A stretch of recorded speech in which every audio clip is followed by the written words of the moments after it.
Hey everybody, it's Deborah from PeopleLovingAnimals.com. I just wanted to take a minute and do a quick video. If you have been here before, you know I do a lot of videos about pet loss and trying to cope with pet loss. And one of the most popular videos on my channel is a video I did called Your Pet's Death is Not Your Fault. And because that video has been so popular, I'm often in the comment section and, talking with people and, replying to their comments and so forth. But as I was doing that earlier this week, I thought to myself, it really would be a good idea for me to give an actual example when I thought that my pet's death was my fault. The example I'm going to give you is with a tomcat that I had. Now, this was several years ago. It was a black and white tomcat. His name was Miron. I had him for 14 years. Okay, so his life wasn't cut short. He lived a fairly long life, for a cat. But when he was around 14 years old, we were living in a house that I had bought. We had probably been in the house maybe a year or so. He was perfectly healthy at that point. He was, running around the house. There was like no indicators whatsoever that he was even, starting to get old. He seemed to be in really perfect health. But when I was at that house, I developed a terrible ant problem in the house. And it wasn't those little brown ants. It was those big black ants. And it was terrible. They were just there by the hundreds. Like, no matter what I did, I could not get rid of these ants. And as anybody would do, I was spraying ant spray. Like, whenever I would see them, like in a corner or something, spray. And I was, vacuuming up dead ants every week and everything. And then finally, I had no choice. I had to call a professional exterminator, and they came in, and it turns out that this colony of ants had actually built their colony inside a closet door. My front entry of my house had a coat closet, and it was like a wooden door, but it wasn't a solid wooden door. It was like one of those, I don't know what you call it, a hollow wooden door, for lack of a better way to say it. But they had crawled up into that door, and there was this huge colony in there. And so the exterminators took the door outside, and they basically, stuck a hose in the bottom of it and, pumped fumes in there and killed all these ants, okay? Well, not much longer after that, Miron didn't look right. And if you're a cat owner, if you've ever been a cat owner, then you know what I'm talking about. You're like, something wrong with the cat, But at the same time, we all have to realize, and any of you that have had pets for any length of time, you know that there's often something wrong with the cat, or there's often something wrong with the dog, or the dog barfs, or, the cat throws up a hairball or whatever. Like, obviously, you cannot rush your cat to the vet with, every time you're like, geez, is something wrong? You wouldn't even do that with a kid. You wouldn't even do that with a child where the kid hiccups and you rush him to the vet, or to the hospital. You understand what I mean? But I started noticing, I'm like, geez, Myron's not looking right or whatever. And then, you're in that quandary that we all are in all the time. Do you take him to the vet? Do you not take him to the vet? And for me, the biggest question about whether or not to take them to the vet is, do I want to put him through it? Especially a cat. Cats, they don't travel like dogs. They won't just jump in the car and go with you somewhere. You got to trick them into their carrier. They're scared in the carrier. They're terrified in the car. They're terrified at the vet's office. And so my question always is, do I put him through it? Is there really something wrong? Does he really need to go to the vet? So, if you're like me, you find yourself putting it off a day or two. I'll keep an eye on him. Do you know what I mean? So that's kind of what was happening. And then, I don't know how much long later, we're talking a matter of days here, that this was going on. He jumped down off my bed, and I saw him stumble. And I thought, okay, there's something wrong with the cat. Do you know what I mean? So I took him to the vet, and they did blood work, and they found out that he was anemic, and he was also having kidney failure. So he was in very, very serious condition by the time I got him to the vet. And I'm not going to get emotional while I tell you about this, but if you haven't already come to the conclusion, it was the ant spray. I believe it was the ant spray. I believe that Miron had been eating the dead ants, licking that floor, inhaling it. I believe that Miron got sick because he ingested that ant spray in some way. I think that that's what happened. It would be a pretty big coincidence if it wasn't, because that was kind of the only thing going on at the time. And the vet didn't say that, they didn't say this cat has been poisoned. They didn't say, anything about that. They said, there's no way to explain why the cat is anemic. There's no way to explain why the cat has kidney failure. He was an older cat, but he, like I said, he hadn't been having any health issues, prior to this. But the problem was he didn't survive. He died.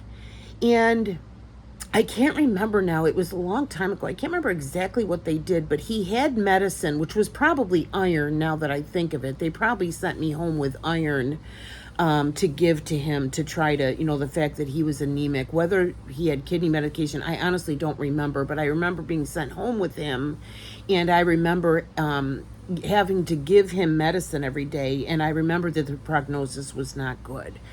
And over a period of several days, Miron died.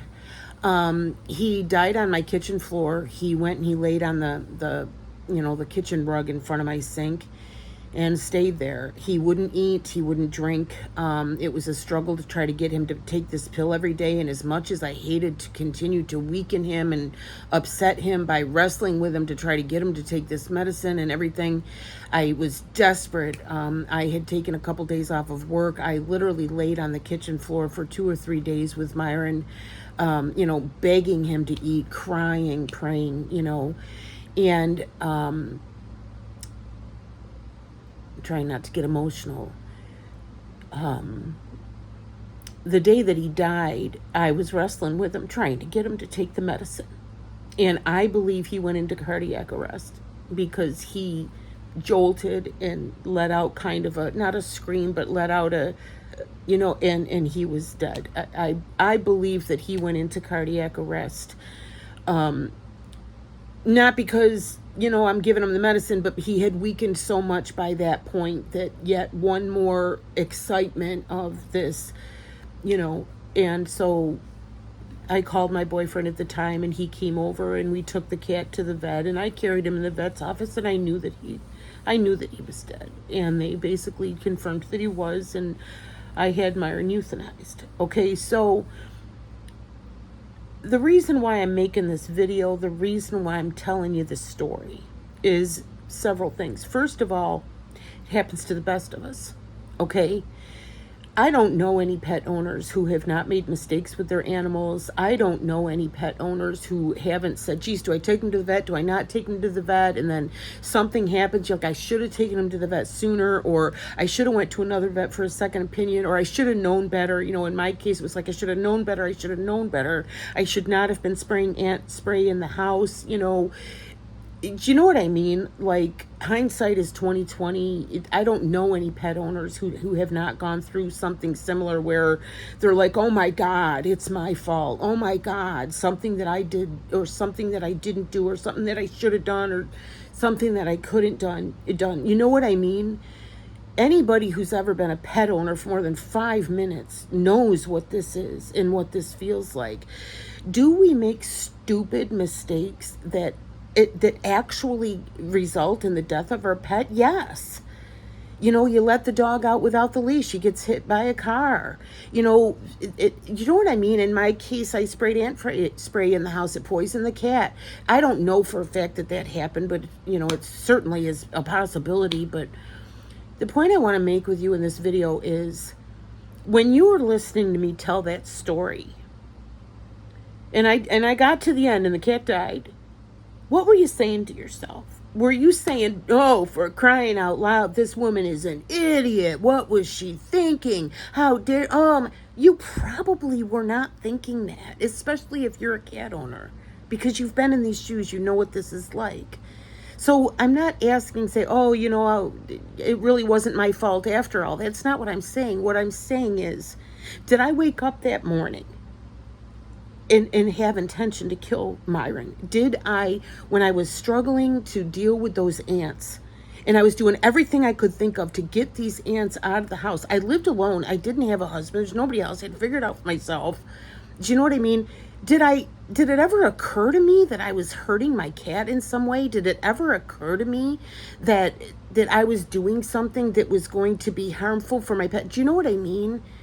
And I'm trying to say, nobody gets up in the morning and decides that they're going to do something to harm their beloved pet. But it happens. And I do think a lot of time pet owners are too hard on themselves, and I think a lot of time it truly wasn't your fault.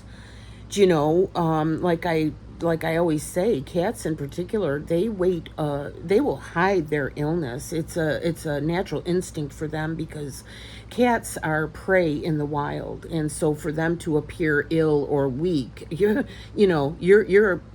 prey. You don't want to look weak to a predator. So cats just by nature will hide their illness. So a lot of times, by the time a cat owner sees the symptoms, then a lot of times it's already pretty far along. Do you know what I mean? Like that first day when I said, geez, something's not right with Miron. Well, by the time I decided, geez, I think I need to get him to the vet, it might very well have been too late at that point.